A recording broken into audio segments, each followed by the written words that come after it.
This field is gaining very much high significance.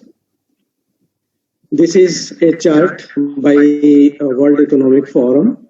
They have projected that in future, the most demanding would be these 10 jobs which you can see there. And on the top is data scientists. Those people who can manage data, who can handle data, they will be in the highest demand. And even now also, you see the insurance companies and other companies also, they are hiring people who are data scientists because of business, in the business parlance, it is called as business intelligence or big ticks or something. Those who can handle the big numbers and like IRCTC, the Indian Railways, it is believed to be having sitting on heap of volumes of data. Nowadays, due to lockdown, the trains are not running to that extent.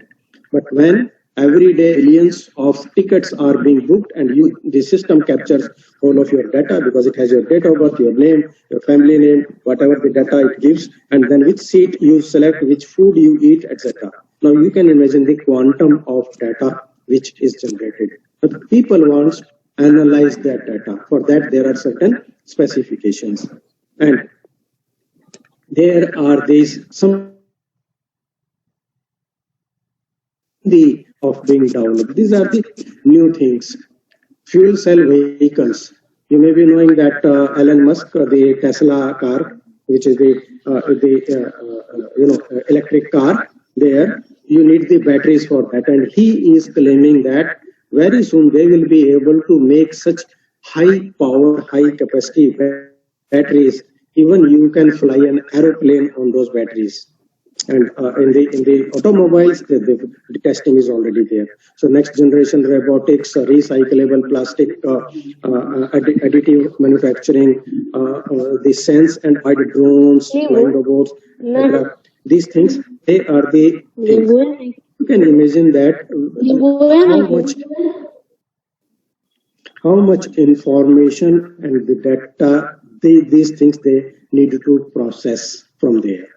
And then here comes the Moore's law for data propulsion, which says that how exponentially, if you remember in the older times, maybe I know that the younger generation may not have seen it, but those who are in the field of science for little some time now, previously we used to have the magnetic tapes to store our data, but that was sequential in nature. You can remember the audio tapes of songs you used to listen to in your tape recorder. If it has 10 songs into it and you want to hear to the 8th song, you have to pass the first 7 songs. That is called as the sequential access in a sequence. But then came the random access memory. So the big bulky tapes, they were removed, and we had floppy disks.